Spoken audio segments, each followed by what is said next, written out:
sudah bergabung bersama kita di link Zoom ini hari ini, malam ini. Yang pertama adalah sebentar. Yang pertama saya ingin memperkenalkan pembicara yang pertama adalah Mbak Kamala Chandra Kirana. Beliau adalah seorang feminis pegiat HAM, keadilan sosial, dan demokrasi yang saat ini sedang mengembangkan cara-cara baru untuk memastikan keberlanjutan dari kerja-kerja gerakan sosial. Untuk ini, Mbak Kamala berkiprah dalam lembaga sumber daya yang bernama Indonesia untuk Kemanusiaan, yaitu organisasi regional pendukung perempuan pembela HAM yang bernama Urgent Action Fund for Women's Human Rights Asia and Pacific, serta jaringan internasional antar apa yang disebut Activist Fund.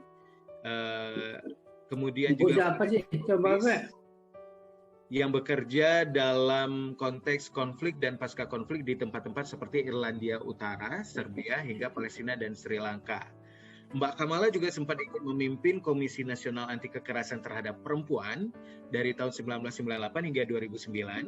Kemudian juga beliau menjadi bagian dari mekanisme pelaporan independen dari Komisi Hak Asasi Manusia PBB di Jenewa untuk isu diskriminasi terhadap perempuan dari tahun 2011 hingga tahun 2017. Dan beliau adalah salah satu penggagas Kongres Ulama Perempuan Indonesia atau KUPI. Beliau juga berperan sebagai koordinator koalisi untuk keadilan dan pengungkapan kebenaran untuk kasus-kasus pelanggaran berat HAM masa lalu. Selain itu juga beliau berkiprah dalam sejumlah organisasi masyarakat sipil di tingkat lokal, nasional, regional, dan internasional. Kita sapa dulu Mbak Kamala. Selamat malam Mbak Kamala. Selamat malam Agus. Iya. Berikutnya saya juga ingin mengenalkan narasumber kita yang lain sebelum nanti akan kita akan bersama host utama kita. Ada Mbak Profesor Melanie Budianta. Beliau adalah seorang akademikus, intelektual, publik, dan aktivis berkebangsaan Indonesia. Dan beliau juga merupakan seorang guru besar di Fakultas Ilmu Pengetahuan Budaya Universitas Indonesia dengan kepakaran beliau di bidang kajian gender, pasca kolonialisme, serta bandingan dan kajian budaya. Baik, selamat malam Mbak Melanie, apa kabar? Selamat malam. Oke, berikutnya saya juga ingin mengenalkan Kiai Haji Hussein Muhammad yang tentunya kita kenal bersama-sama. Beliau adalah seorang pengasuh pondok pesantren Dar Al-Tauhid yang didirikan oleh kakek beliau di tahun 1933 sampai dengan sekarang. Tahun 2001 mendirikan sejumlah lembaga swadaya masyarakat juga untuk isu-isu hak-hak perempuan, antara lain Rahima, Puan Amal Hayati, Famina Institute, dan Alimat. Kiai Haji Hussein Muhammad juga menerima penghargaan dari Bupati Kabupaten Cirebon sebagai tokoh penggerak, pembina, dan pelaku pembangunan pemberdayaan perempuan di tahun 2003. Beliau juga menerima award dari pemerintah Amerika Serikat untuk Heroes to End Modern Day Slavery tahun 2006. Namanya juga tercatat dalam The 500 Most Influential Muslim, ya. Mohon maaf belum minum. Yang diterbitkan lidah orang Indonesia belum kena sambal jadinya gini. Yang diterbitkan oleh The Royal Islamic Strategic Study Center di tahun 2010, 2011 sampai 2012. Nah, kita sapa dulu. Assalamualaikum Kiai. Waalaikumsalam warahmatullahi wabarakatuh. Selamat malam semuanya. Iya, saya lihat penampilan Kiai selalu ceria. Alhamdulillah. Selalu tersenyum. Tambah gemuk nggak dulu? Aduh. Tambah gemuk nggak? Tambah kurus. Itu dia. Oke, berikutnya para hadirin sekalian atau para sahabat Empu Jalin Karsa yang sudah bergabung bersama kita di malam ini. Narasumber ataupun pembicara kita yang keempat adalah Bung Iksaka Banu. Nah, siapa beliau? Beliau adalah sastrawan Indonesia yang dikenal melalui karya-karyanya berupa komik dan prosa yang dipublikasikan ke berbagai media, massa, dan diterjemahkan ke berbagai bahasa. Wow, seperti Inggris, bahasa Inggris, dan bahasa Belanda. Beliau juga banyak meraih berbagai penghargaan di bidang sastra, seperti pemenang kategori prosa, anugerah, sastra, Kustala Sastra Katulistiwa ke-19. Kita sapa dulu Bung Iksaka. Apa kabar Bung Iksaka? Selamat malam. Malam. Iya. Baik, sepertinya untuk membuat suasana malam kita ini lebih semangat ya, sebelum kita memulai diskusi utamanya, sebelum kita juga memulai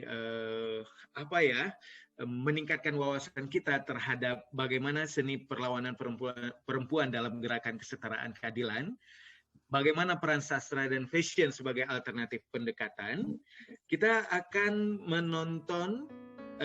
menyimak salah satu video musik yang di sebuah lagu dengan aransemen musik yang sangat syahdu, yang lagu ini diambil dari salah satu puisi Mbak Zubaidah Johar. Nah, kita akan mendengarkan bersama-sama bagaimana musisi di Aceh, yaitu yang di Aceh ini terkenal salah satunya adalah Apache 13.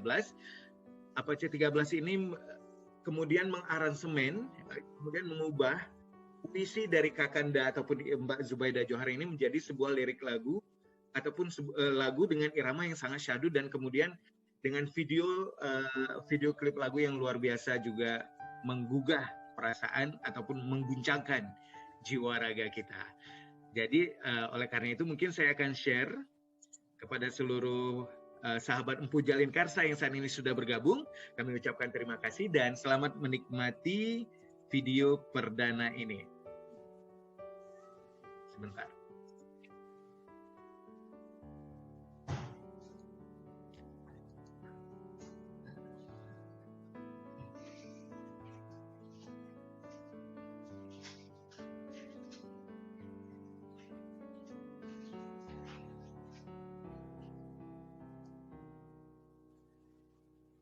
Sudah terlihat video klipnya? Sudah ya? Oke, baik.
luka rahim yang tak bisu. Sekarang kalian bisukannya.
Baik,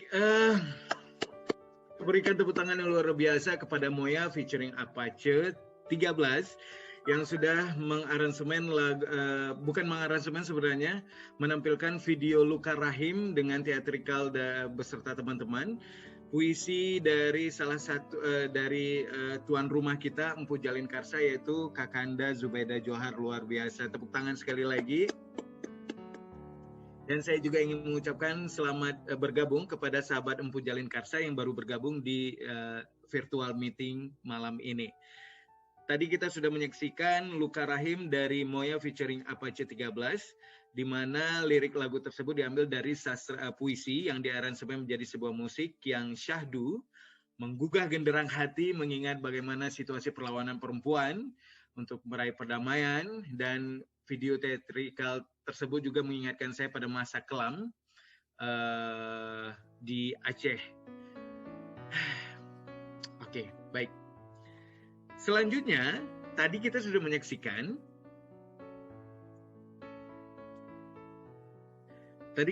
menyaksikan bersama-sama bagaimana puisi bisa menjadi salah satu seni perlawanan untuk meraih perdamaian. Nah, lalu apakah tadi cukup menarik juga di awal tadi Kiai Haji Hussein juga sempat mengatakan ini fashion gimana ya maksudnya? Fashion gimana ini? Hubungannya untuk meraih perlawanan atau ini seperti apa nyambungnya? Baik, ya, saya akan menampilkan sebuah video di mana video ini adalah sebuah testimoni.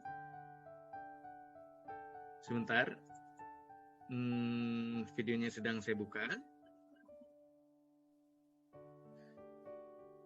Video ini akan memberi informasi kepada kita semua, para sahabat Empu Jalin Karsa, bahwa ternyata melalui fashion kita bisa untuk memperjuangkan kehidupan perempuan yang lebih baik, ya kan, kehidupan lingkungan kita yang lebih baik, dan kemudian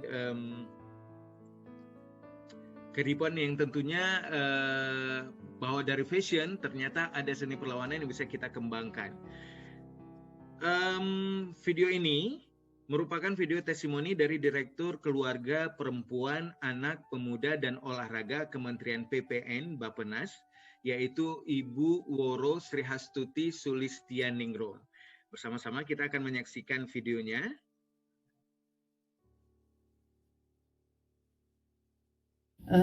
Pertama kali saya melihat produk ini, saya sangat tertarik sekali karena ada filosofi yang ada di dalam dari produk ini.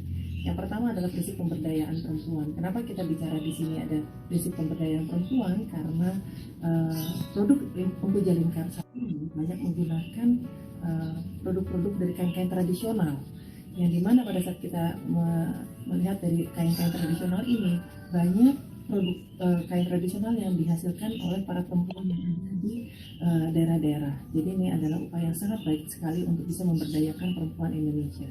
Yang kedua, pada saat kita bicara produk Empu Jalin Karsa ini adalah karena produk ini banyak menggunakan bahan-bahan atau kain-kain tradisional yang dibuat dari bahan-bahan alami, sehingga ada upaya untuk melindungi alam kita, yang artinya kita peduli pada lingkungan kita.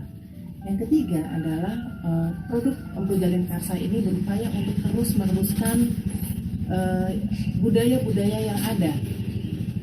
Budaya dengan kita istilahnya bagaimana kita melanggengkan kain-kain tradisional ini untuk terus kita gunakan, walaupun dengan motif-motif atau pola-pola yang bisa kita pakai dengan cara yang berbeda, tidak mesti harus dengan bentuk kain atau baju-baju yang memang kain atau baju-baju daerah, tapi bisa kita gunakan seperti yang saya pakai saat ini adalah produk Empu Jalin Karsa yang bisa kita gunakan untuk kegiatan sehari-hari ataupun pergi ke kantor pun juga masih bisa kita gunakan. Jadi ini yang membuat saya tertarik dengan menggunakan produk Empu Jalin Karsa. Dan saya tentunya berharap bagaimana nanti produk-produk ini tidak hanya berhenti kepada lingkungan yang sangat kecil saja, tapi bisa nanti kita perluas. Dan artinya dengan kita memperluas produk ini dan kemudian kita bisa semakin memberdayakan perempuan Indonesia, artinya kita akan bisa membuat Indonesia menjadi lebih maju lagi dari sisi budayanya, dari sisi tradisinya, dan juga dari sisi pemberdayaan perempuannya. Kira-kira itu. Terima kasih. Assalamualaikum warahmatullahi wabarakatuh.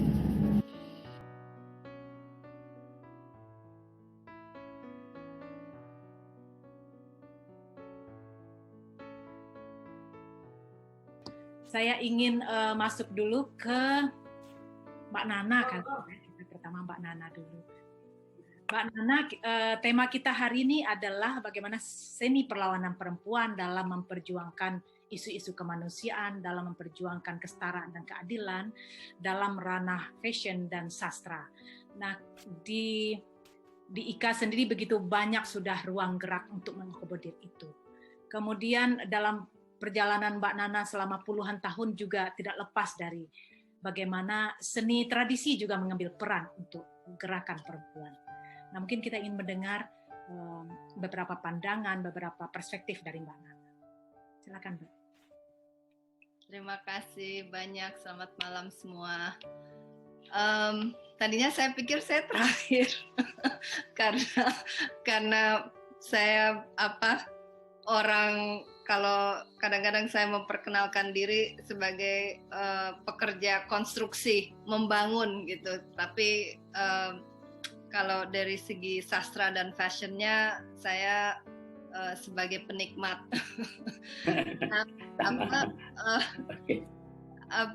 Seni perlawanan perempuan ya, saya kira pertama sastra dan fashion dua-duanya punya peran yang unik dan penting ya. Sastra adalah buat saya dia adalah ruang untuk kita mendengarkan suara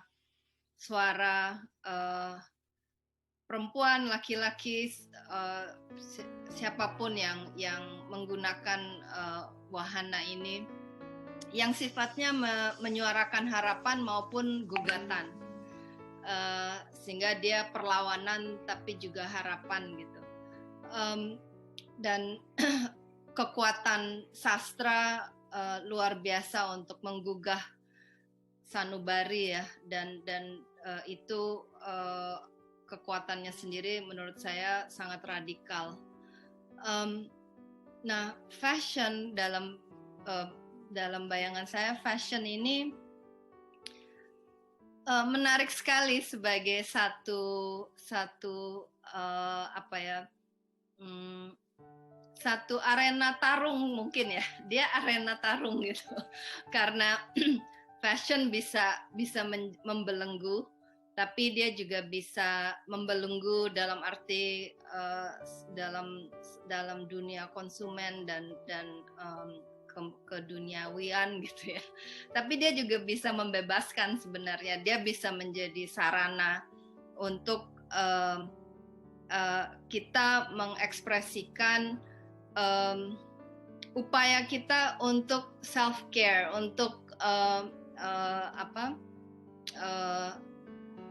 merawat diri, di mana tubuh adalah salah satu bagian dari itu. Dia adalah sarana untuk kita menyampaikan kepada orang lain identitas kita, dan juga dia semacam punya suara juga ya lewat fashion ini.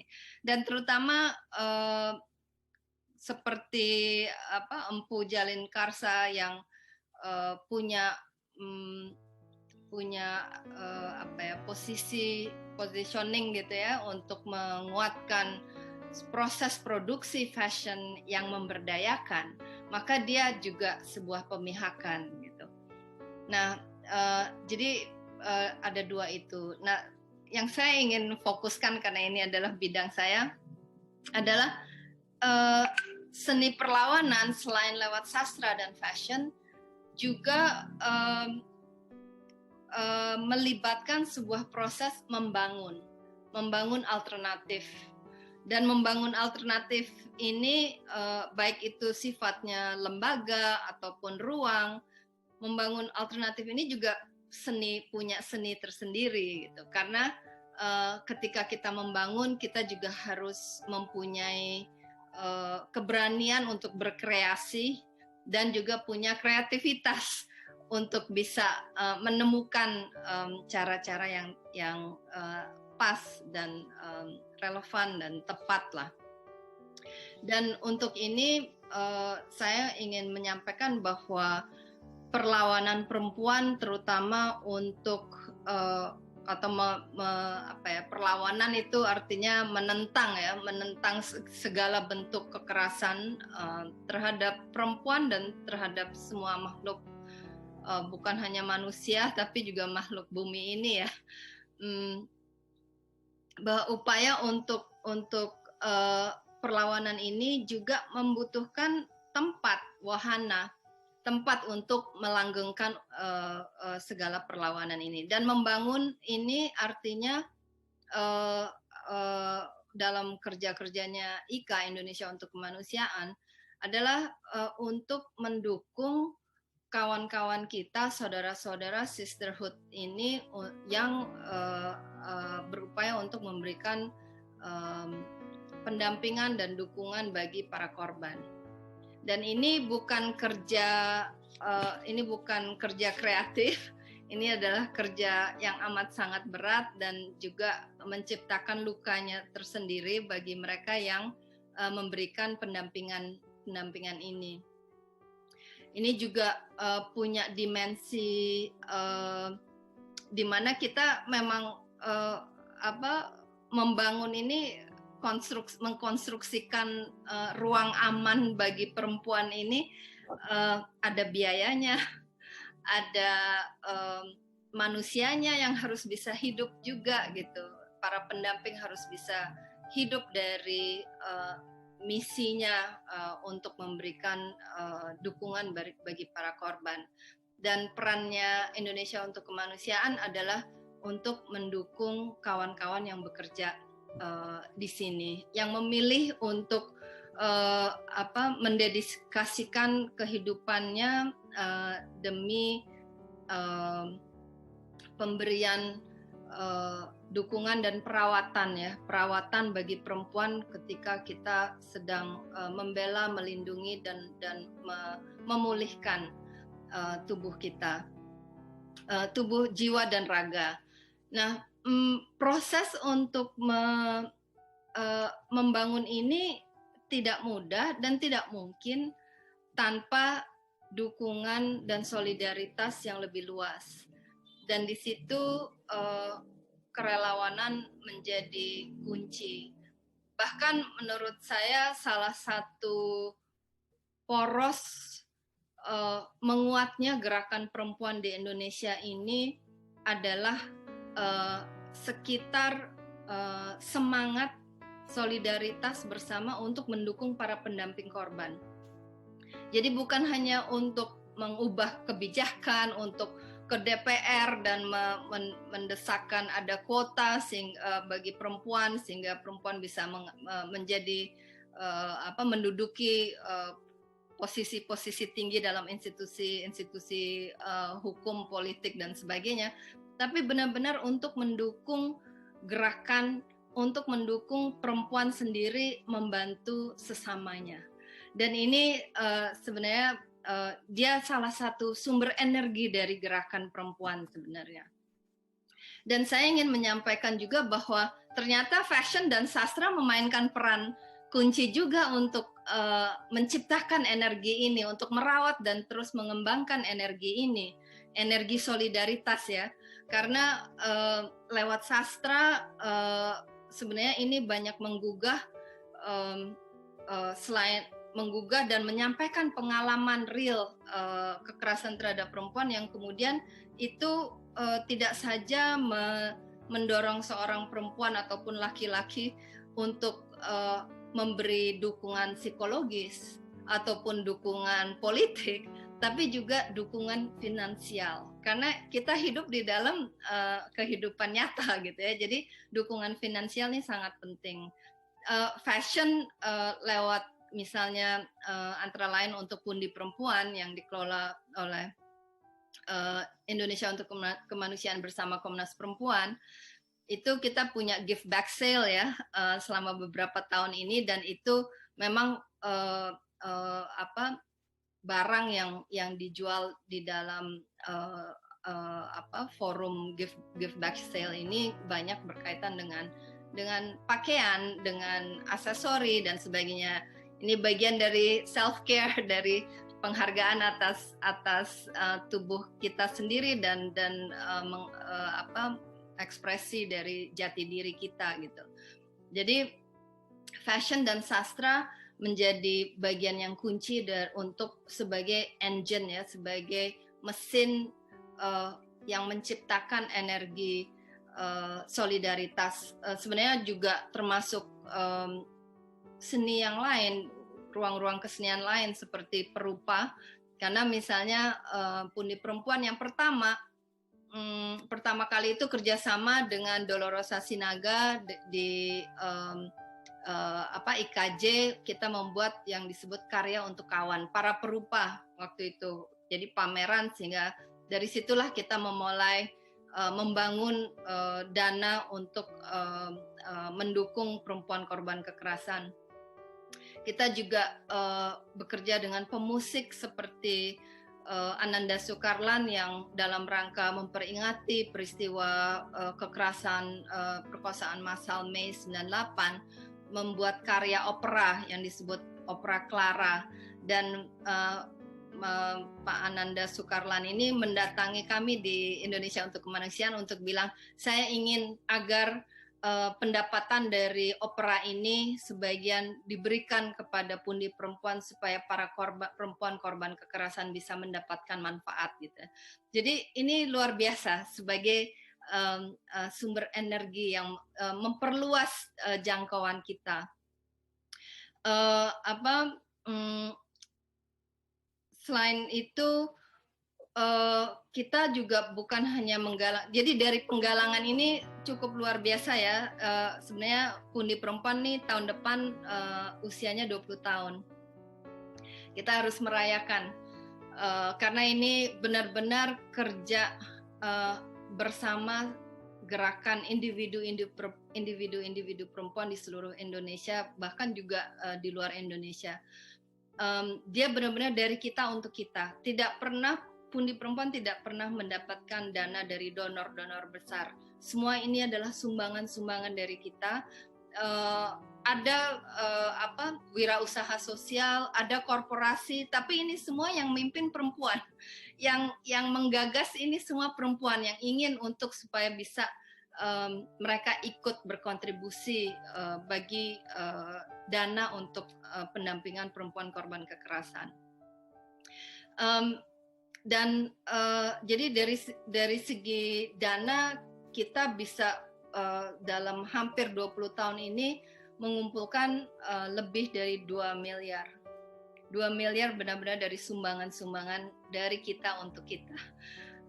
Dan dari sini sekitar hampir 100 organisasi perempuan di 112 kabupaten di 28 provinsi di Indonesia ini, di Nusantara kita ini sudah pernah mendapatkan bantuan dari Pundi Perempuan ini, gitu ya. Jadi menurut saya ini benar-benar capaian gerakan.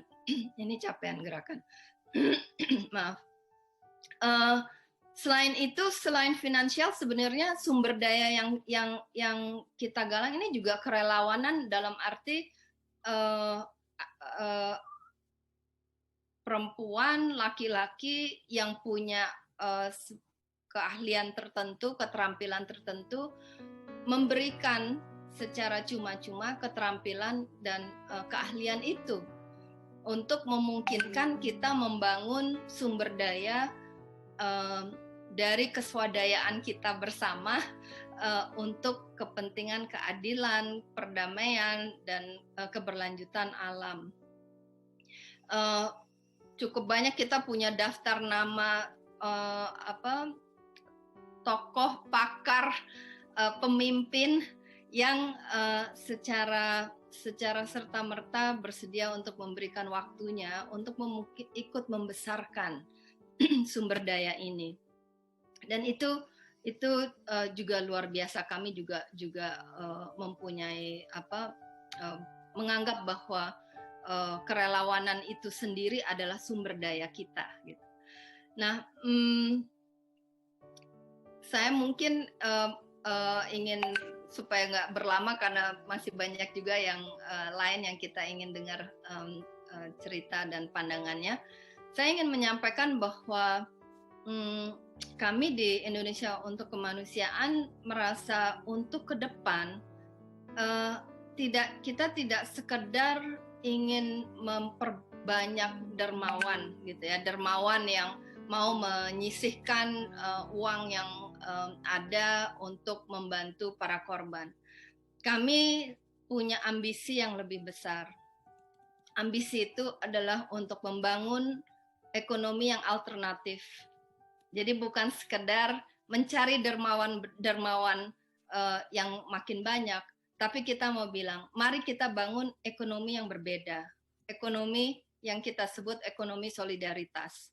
Jadi ini adalah membutuhkan kita mengajak kawan-kawan untuk berimajinasi. Jadi ini ada seninya juga, berimajinasi, menciptakan sebuah sistem ekonomi yang dimana proses produksinya itu sendiri, proses kita mengembangkan aset, proses kita merawat sesama, itu semua menjadi bagian yang integral. Dan kami berharap setelah 20 tahun Pundi Perempuan menjadi pelopor untuk sebenarnya membangun filantropi untuk perdamaian dan keadilan di Indonesia. Pundi Perempuan itu pelopor, benar-benar pelopor. Dan dia juga mungkin boleh dibilang saya kira teladan.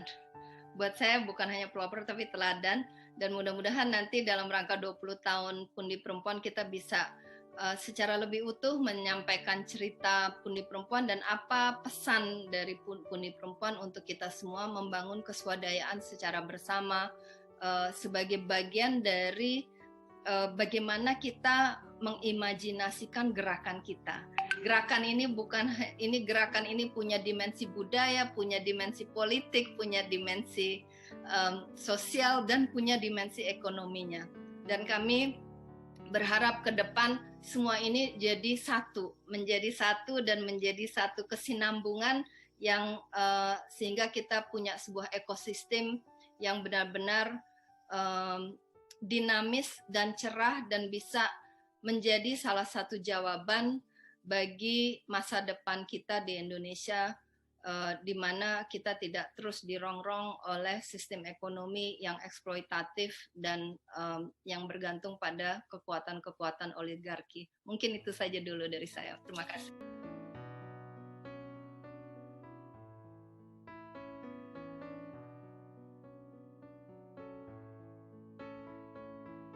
Ya, mungkin untuk penutupnya kita tadi Melanie juga sudah mengingatkan ya betapa kita berada dalam situasi yang sangat mengenaskan dan mencemaskan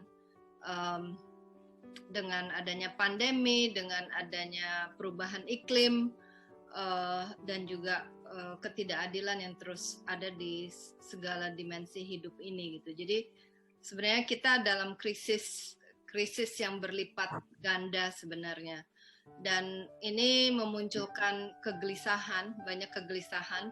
Tadi Bang Banu bicara bagaimana kegelisahan adalah sumber kreativitas juga ya, sumber energi. Jadi kegelisahan ini memang dan kecemasan kita pada hari ini tentang masa saat ini maupun masa depan kita jadikan energinya banyak sekali. Tadi Melanie juga mengingatkan ini sudah semua di dalam kapasitasnya masing-masing. Mungkin yang paling penting buat saya adalah soal ketersambungan di antara kita, jalinan tadi Zu juga sudah sampaikan ketersambungan di antara kita. Dan juga bukan hanya kita saling bicara dan sebagainya, tapi juga cara berpikir kita. Ketersambungan antar ini kita sudah terlalu lama berpikir secara fragmentasi. Jadi bukan hanya kehidupan kita yang terfragmentasi, tapi cara pikir kita juga kadang-kadang terfragmentasi. Sehingga kita menganggap bahwa budaya dan politik dan ekonomi itu pisah-pisah, ada ahlinya masing-masing, semua bergerak di bidangnya masing-masing. Tapi sebenarnya semua saling berkait. Dan apa yang sebenarnya salah satu hal yang saya pelajari dari ketika kita berupaya untuk membangun imaji tentang ekonomi solidaritas, poin pertama yang disampaikan adalah sistem ekonomi itu konstruksi sosial juga. Dia produk budaya juga gitu. Jadi ketika kita sedang membuat lumbung budaya, kita sedang membuat gerakan transformasi budaya, ekonomi harus menjadi bagian dari itu. Kita tidak bisa meninggalkan, membiarkan ekonomi dikendalikan oleh para ekonom dan para pengusaha saja. Ekonomi itu adalah bagian dari survival dan masa depan kita bersama gitu. Jadi kita harus punya imajinasi baru tentang ekonomi ini yang didasarkan pada semangat memanusiakan semua manusia dan semangat bahwa kita secara bersama bisa. Ketersambungan ini adalah solidaritas itu.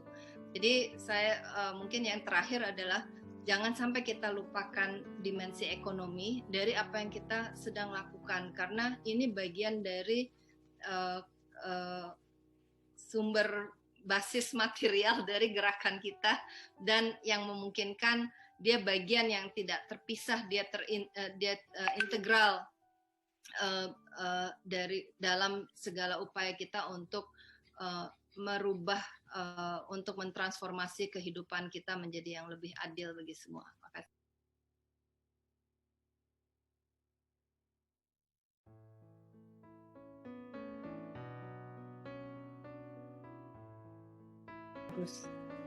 Baik, terima kasih tuan rumah Empu Jalin Karsa yang sudah memoderatori ataupun menjadi host utama dalam diskusi kita bersama 4 narasumber, 4 pembicara, yaitu Profesor Melanie Budianta yang berbicara dalam perspektif seni dan budaya. Kemudian juga ada narasumber berikutnya adalah Kiai Haji Husin Muhammad yang menelisik dari sudut pandang Islam. Kemudian berikutnya ada Mbak Kamala Chandra Kirana yang mengetengahkan kerja-kerja kerelawanan dan penggalangan donasi.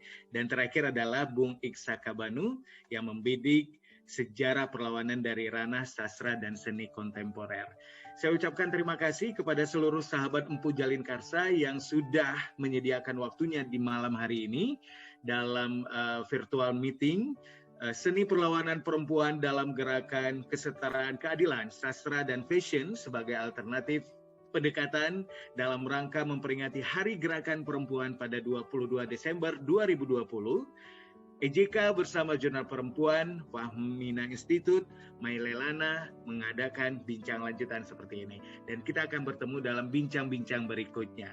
Terima kasih banyak kepada seluruh para sahabat Empu Jalin Karsa yang sudah bergabung. Selamat malam, selamat beristirahat. Semoga selalu sehat dan penuh semangat. Amin. Lihat ya. Oke. Ya. Terima kasih. Selamat malam. Selamat malam.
kasih. Selamat malam.